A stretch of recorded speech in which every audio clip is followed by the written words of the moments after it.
If I asked you what you care about when you send your child off to school in the morning, chances are you'd have a few things pop into your head. Is the teacher caring and engaging? Is my child going to learn what she needs to succeed? Is he going to learn in a way that inspires him to be curious and learn throughout his life? All of these questions ask about the signals that our children are going to see and hear during their school day. Signals that tell them that they're cared for, that learning is important, that they are going to have the support they need to succeed. There's another signal running in the background, sort of overlooked a lot of times. That's the place that our kids go to learn. This might not seem like a big deal or a deal at all until you relate it to your own life. Think about the value and self-worth you feel when you have the chance to eat your lunch outside in a local park during the day versus on a bench in your local McDonald's parking lot. Think about the dreariness you feel when you have to travel to that particularly gray part of your office. Places say things to the people coming into them. Contrast this with the simple act of homemaking, where we pick out furniture and we hang things on the walls that we think will make us happy. Places like this say, come relax. You're welcome here. You're special to me. Please wait here for 4 hours. We sort of forgot about you. I care about the things that places say to us, not only because of my training as an architect, but because of what I decided to do after graduate school. I was hired to work within the school system in New Orleans in the reconstruction of their schools after Katrina. I saw passionate teachers doing the best they could with what they had. I saw leaders and maintenance staff beat down every day because they knew that they did not have the resources that they needed to do the job that they knew they needed to do. I saw places that I would never agree to work in, let alone send my child to. And finally, I saw children's faces walking into schools that instead told them, you are worthy of this place that we made for you. You can rise to whatever heights you set your mind to. But let me tell you why else this matters. The places that students learn impact two very important aspects of their school day. One is their ability to stay in school, and two is their ability to focus on learning. A collection of studies looking at the connection between ventilation rates and respiratory illness found that a huge increase in respiratory illness in places that have extremely low ventilation rates. So the air is not moving into these spaces. And that is extraordinarily common in our schools.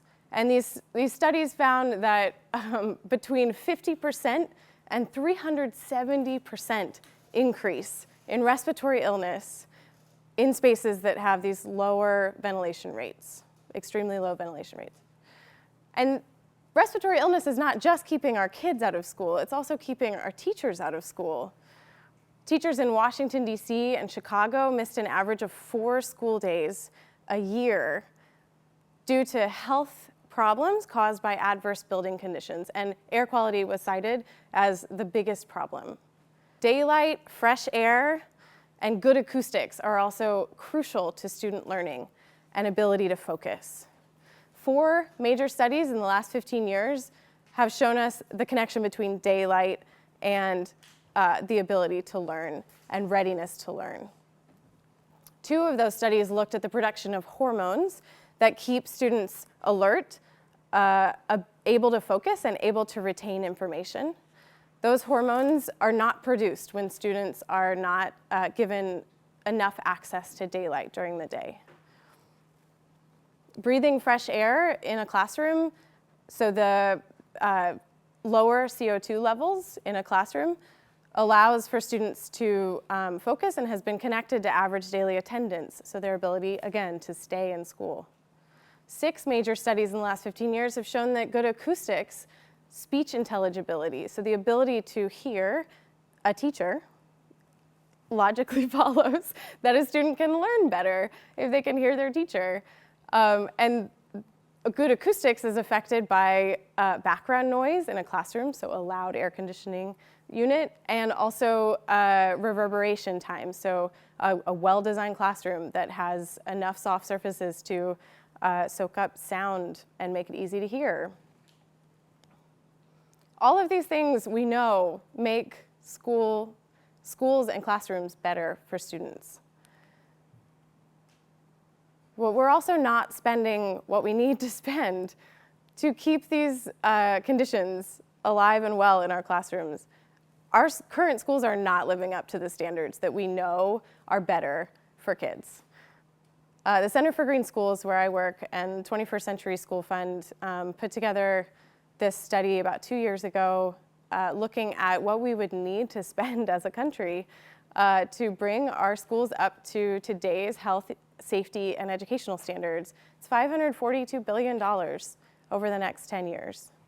In my work, I do a lot of work with school districts, making sure that they have what they need to implement green and sustainable practices in their school districts. And a lot of school districts are making incredible progress on this work.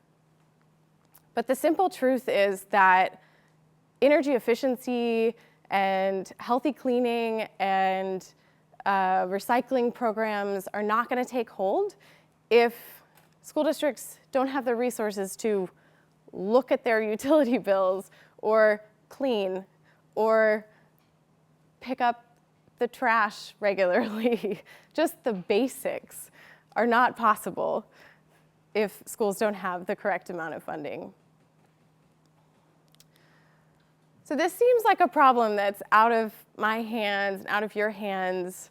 A lot of people in this country don't know much about buildings. They don't know, not sure what's green, what's sustainable, what's not, and frankly, why they should care. But this problem is not some far-off thing. Your neighborhood has a school. Like, your friend teaches at a school. This is not far away. And the vast majority of Americans know that we need to improve schools in this country. Our precious next generations are going to schools that are saying the wrong messages to them. And we know it. But you know what? I think that we're too scared to look at this problem in the face.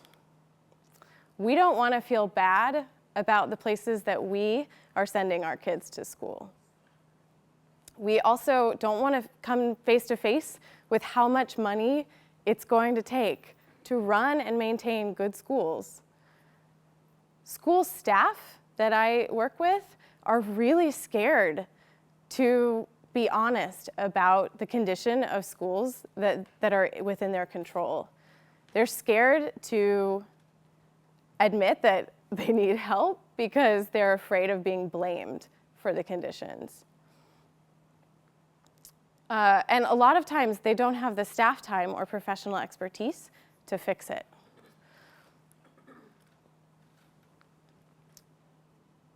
The crazy part about this is that the ultimate power in this situation lies with voters and taxpayers.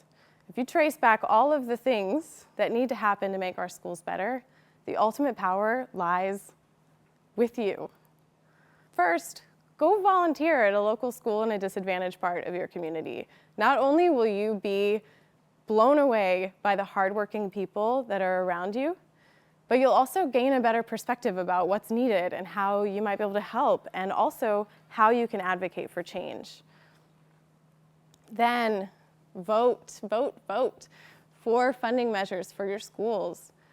Ask tough questions of your local districts and local government, and advocate for better practices and better buildings, and then vote to give those school systems what they need to run schools better and to provide better places for kids to go every day to feel supported, to dream of bigger and better things. We want our schools to tell our kids that we love them, that they're supported, that we welcome them into this great big world with open arms. We envision them as scientists and as social workers and teachers and parents. We tell them to try hard, to put their best effort forward, and to give back to their communities. If you were required to go to this place every day, would you believe us? Would you feel valued? Would you feel safe and cared for? What would this place say to you? Would you believe us? Thank you.